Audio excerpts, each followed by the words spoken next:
پھر جب ایک دفعہ چوری کی روٹی منہ کو لگ گئی پھر حلال ملے گی بھی تو نہیں کھایا، جو چرا کے کھانے کا مزہ تھا وہ حلال میں نہیں آ رہا. تو یہ ہوتا ہے.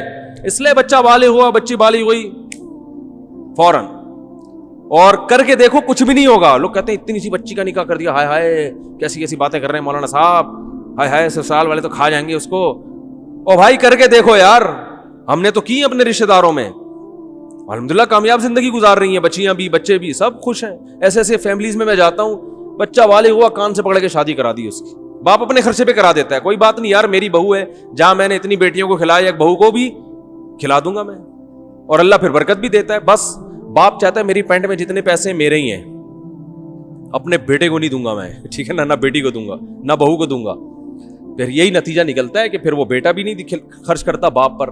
وہ بھائی رشتے داروں میں سب کی آمدن، بولو بھائی سب کے لیے، سب مل جل کے کھائیں. پٹھانوں میں دیکھو کیا ہوتا ہے کوئٹہ میں اور ادھر، بڑا بھائی اپنے چھوٹے بھائیوں کی شادیاں اپنے خرچے پہ کر رہا ہوتا ہے، یہاں باپ نہیں کر رہا ہوتا، یہاں ابا نہیں کر رہے ہوتے، وہاں بڑے بھائی کر رہا ہوتا ہے کہ چھوٹے ایک کما رہا ہے تو چھوٹے بھائیوں کی بھی شادیاں، چل بھائی بسم اللہ، ٹھیک ہے نا، خوش ہیں سارے اکٹھے رہ کے کھا رہے ہوتے ہیں. تو ہمارے ہاں عجیب سا سیٹ اپ شروع ہو گیا ہے، یہ ہر آدمی کہتا ہے بس میری پینٹ میرا بٹوا میرے پیسے. تو نتیجہ یہ نکلتا ہے کہ بہویں پھر سسر کا احترام نہیں کرتی، وہ کہتی ہیں یہ محبت باپ جیسی چاہتا ہے، خرچہ باپ جیسا کرنے کے لیے تیار. ارے اس کو پتا ہے میرے ابا نے تو مجھے ساری زندگی کھلایا پلایا، سسر کا پتا ہے یہ تو میرے میاں کو شادی نہیں کرنے دے رہے تھے جب تک خود اسٹیبل نہیں ہوئے، تو انہوں نے تو شادی بھی نہیں کرنے دی، اور شادی کرنے کے بعد بھی یہ اب ایک دھیلا خود خرچ نہیں کرتے. تو باپ بن کے دکھاؤ یار، کرو خرچ، کھلاؤ پلاؤ، پھر اولاد بھی تمہیں باپ بنائے گی، پھر اولاد تم پہ بھی خرچ کرے گی. یہ ہمارا کلچر تھا جو اب آہستہ آہستہ ختم. باپ ہمیشہ اولادوں کو کھلاتا تھا، بہوؤں کو بھی، پھر جب بوڑھا ہوتا تھا سارے مل کے اس کو کھلاتے تھے، فخر کرتے تھے یار میں خرچ کروں گا، نہیں میں خرچ کروں گا، میں خرچ کروں گا. اب وہی ہو رہا ہے گوروں والا سیٹ اپ.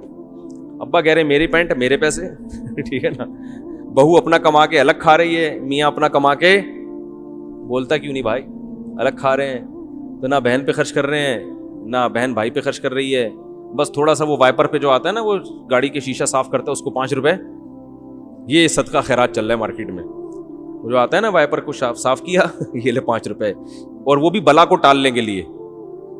کسی نے بتایا ہوتا ہے بھائی کچھ 5 روپے نکالو بلائیں ٹل جائیں گی، تو 5 روپے میں چڑیلیں تو ٹلنے والی اچھی بات ہے، نہ کرنے سے یہ بھی بہتر ہے، لیکن اس سے بلائیں نہیں ٹلیں گی. سمجھ رہے ہو؟ نہیں آ رہی سمجھ میں. وہ ایک عورت کسی عامل کے پاس گئی کہ میری فلانے ڈاکٹر سے میری شادی کرا دو. عامل نے کہا 5 لاکھ روپے لگیں گے. اس نے کہا نہیں 500 روپے یہ فیس ہے میری. عامل کرا تو سکتا نہیں ہے. تو عامل نے کہا 500 روپے میں تیرے کو ڈاکٹر نہیں ملے گا. تو یہی ہو رہا ہے کہ 5 روپے میں ہم بلائیں کیا کر رہے ہیں، ٹال رہے ہیں. ایسا کرو گے تو کوئی بھی نہیں آئے گا. تو اللہ نے زنا کی سزا بیان کی کہ نفرت، اور پھر یہ حکام بیان کیے کہ مرد کو اولاد کی نفی کی اجازت نہیں. آپ کے ہاں بچہ پیدا ہوا تو شروع سے ہی پاک دامن عورت سے شادی کرو، نہیں کی تو اب جس ڈیزائن کا بھی پیدا ہو رہا ہے آپ کے کھاتے میں ہی ڈالے گی شریعت اس کو. سمجھ رہے ہو؟ نہیں آ رہی بات سمجھ میں؟ اب آپ کو شک کرنے کی اجازت نہیں ہے. اگر آپ کو یقین ہے کہ اس نے زنا کیا ہے تو اسلام کہتا ہے کہ یا تو 4 گواہ لے کر آؤ، یا عدالت میں جا کے 5 قسمیں اٹھاؤ عدالت میں، اور یہ کہو کہ اگر میں جھوٹ بول رہا ہوں تو مجھ پہ اللہ کی لعنت. اس طرح سے عدالت میں قسمیں اٹھائی جائیں گی. اس کے بعد عدالت عورت سے قسمیں اٹھائے گی. عورت اگر اقرار کر لے کہ میں نے زنا کیا ہے تو عورت کو رجم کر کے مارا جائے گا، اور بچہ پھر باپ کی طرف منسوب نہیں کیا جائے گا. وہ ولد الزنا بچہ کہلائے گا جس کا باپ نہیں ہوتا بیچارے کا. اور اگر عورت اقرار نہیں کرتی تو عورت کو جیل میں ڈالا جائے گا کہ بھئی یا تو زنا کا اقرار کرو یا انکار کرو. جب تک اقرار یا انکار نہیں کرتی جیل میں پڑی رہے گی. اور اگر وہ انکار کرتی ہے کہ میں نے نہیں کیا تو اسلام کہتے ہیں ایسے انکار نہیں، 5 قسمیں. اس میں بھی یہی ہے کہ مجھ پر اللہ کا غضب اگر میں جھوٹی ہوں.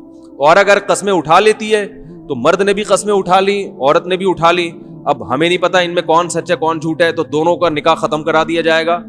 عدالت نکاح کیا کر دے گی کہ بھئی اب تم دونوں اکٹھے نہیں رہ سکتے. عدالت نکاح کو ختم کر دے گی، اور بچے کو باپ سے منسوب نہیں کرے گی, کیونکہ باپ بچے کو ماننے کے لیے تیار نہیں ہے اور اس نے قسمیں بھی اٹھا لی ہیں. پھر بچہ ماں کی طرف منسوب ہوگا لیکن وہ ولد الزنا بھی نہیں کہلائے گا, کیونکہ ہمارے پاس زنا کی کوئی دلیل نہیں ہے. تو یہ پورا پروسیس ہے.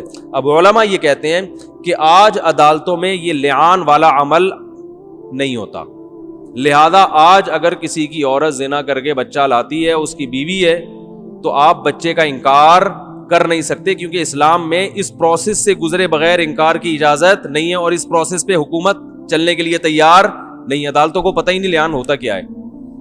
لہذا اب جس ڈیزائن کا بھی ہو, صحیح ہے نا, حتیٰ کہ زنا اپنی آنکھوں سے بھی کسی نے دیکھ لیا کرتے ہوئے, تو وہ بچہ آپ ہی کا مانا جائے گا, آپ اس کو اپنے سے نفی نہیں کر سکتے, وہ آپ ہی کا نام لگے گا اس کے ساتھ, آپ کی وراثت ملے گی اس کو.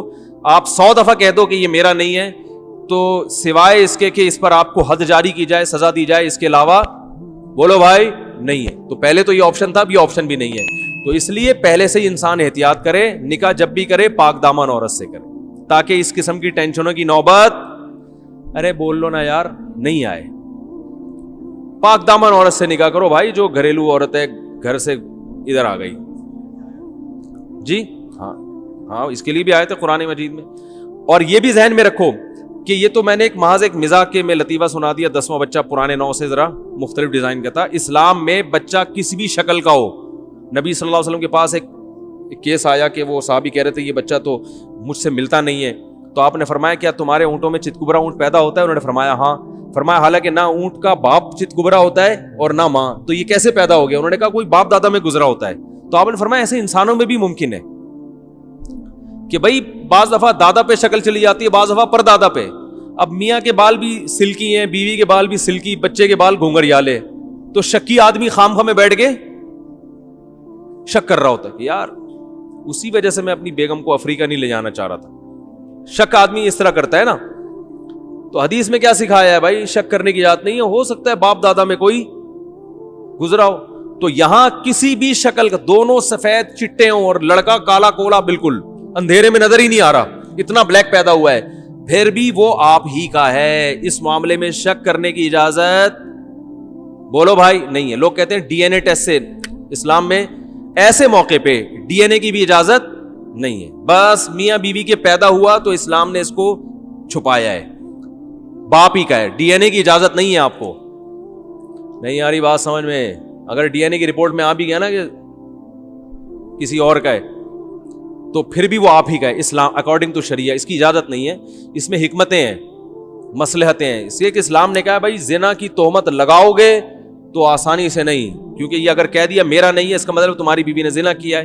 بیوی نے زنا کا مطلب تو اس کو بدکار کہہ رہے ہو, بدکار کہہ رہے ہو تو پھر جاؤ عدالت میں جا کے 5 قسمیں اٹھاؤ. ایسے ہی نہیں کہہ سکتے کسی کو آپ. اور ہمارے یہاں دیکھو بات بات پہ زنا کے الزامات لگتے ہیں کہ نہیں لگتے؟ تو زنا کا الزام لگانا اسلام میں آسان کام نہیں ہے, اس لیے اپنی زبان کو لگام دیا کریں. بات بات پر وہ زانی ہے, وہ یوں ہے, وہ فلانا ہے, اس نے یہ کیا, تو بھائی اس پہ 4 گواہ ہونے چاہیے, نہیں تو الٹا شریعت کہتی ہے اس کو چترول لگاؤ اگر 4 گواہ نہیں ہے تو.